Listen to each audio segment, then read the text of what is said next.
Hello everyone, it's Catherine here from Inky Finger Cat, back with another Christmas in July project. So I decided I wanted to get a bit inky. Just fancied it. I've got loads of pre-made backgrounds, but I just fancied making one. So I take this piece of watercolour paper and I'm just basically inking it up, and then I've got another scrap that I do a little bit of mop-up on.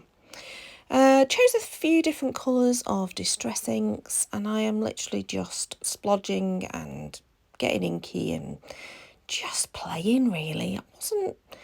Didn't have an end result in mind, I just wanted to get some colour on. Sometimes I dried between the layers because that's what you're really meant to do with your distress ink so you don't make mud, but as I was also just doing green colours, it really didn't matter if they all blended a bit more because of the fact that, well, they were all green. Some of them are more of a blue-green, some of them are more a yellow-green. But yeah, I just had fun playing and inking.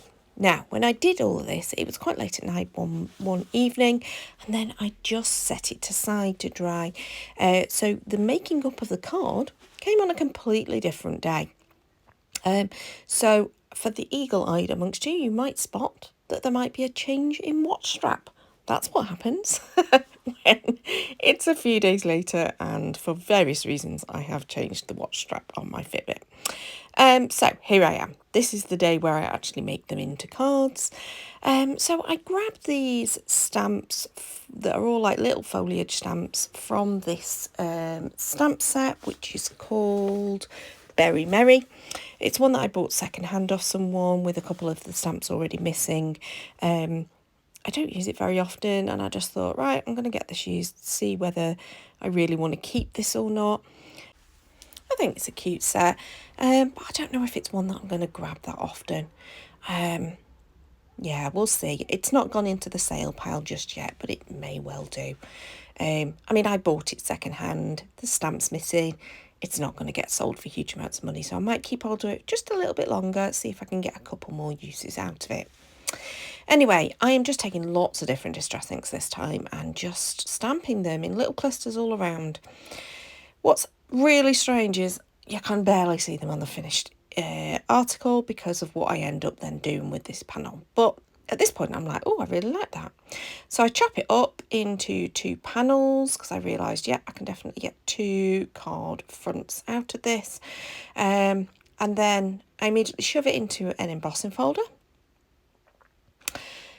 Just because the embossing folder was there on the side of the desk. You couldn't see that, but I could. And then I think, right, I'm going to add ink to enhance the embossing. So the first one I use Evergreen Boughs, and the second one, I think it was Pine Needles. It might have been Lucky Clover. Can't remember which one it was. Lucky Clover it was. And now you can't really not see those leaves. But, you know, I know that they're there. It all adds to it, doesn't it?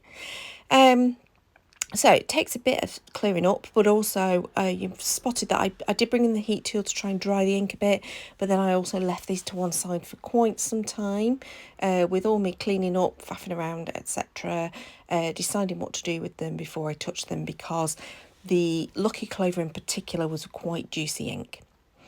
At this point, I thought I was going to do some white die cutting, so I've got out a piece of cardstock ready, but then I remembered about the scrap that I'd used as a mop-up, and I thought, oh no, that'll work. I'd had a little hunt through the dies, again in a bid to use up stuff I don't use very often. I'd picked out these 2 little ones. One's a gingerbread man, and one's a holly and berry set, and I cut all those hollies out of the mop-up piece. Again, I think I'm going to use this white, so I'm ready to die cut by folding it over and gluing it together. But then I remember in my pouch of ready die cut stuff, there are some labels, and that'll do perfectly. So now I'm on to my gingerbread men, and my gingerbread men are actually already 2 layers thick. And I cut them 4 times in total, and I layer them up again. So in total, they end up being 4 layers thick. So they're really chunky, what I think are quite yummy looking gingerbread men. I do go back in again a little bit later with a white Posca pen to add the details. Now, I'm not entirely sure what I'm doing off screen. Oh, I've gone to find a sentiment that's going to go in that label. So I've found this one's from Paper Artsy, and I've picked out some Distress Oxide, this time in the Mode Lawn. I think the Distress Oxide stamps slightly better when it comes to sentiments. And here we go. This is where I'm coming in with my Posca pen.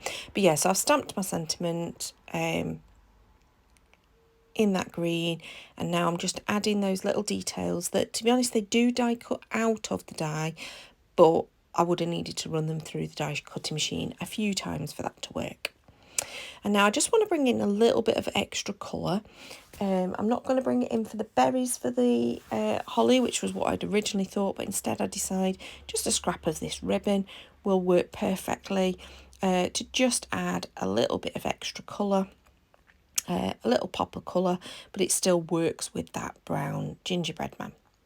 So I do the same to both of them, cut them as a little strip, and then I assemble my little cluster around them. Bit of faffing with glue and tape, to be honest. It wasn't the most it wasn't the easiest to put together. I was all fingers and thumbs for some reason. So I create a little cluster at either side of the card, of the label, so that they're both different. And then I decide that they need a little layer of the craft cardstock, and then I'm going to put them straight onto a 5x7 card, so they've got a nice frame of them. I don't do anything on the inside of these cards unusually. Normally, well, I've been trying, not normally, I have been trying to finish off the insides of cards, but I've realised I didn't do that on these ones. So I kept them very simple. I've not added any gems, which is very unusual for me. Kept them quite simple because obviously all that pattern in the background, I think you can see a couple of the leaves, but yeah, the pattern in the background, all the little die cuts, I think are just really quite cute. And a very simple sentiment, because again, there's all those words in the background too. So I hope you enjoyed. Please do give me a thumbs up. And I hope to see you again. Please do subscribe if you want to see more. Hit the notification bell for so you're informed when the next video goes up. But until next time, goodbye.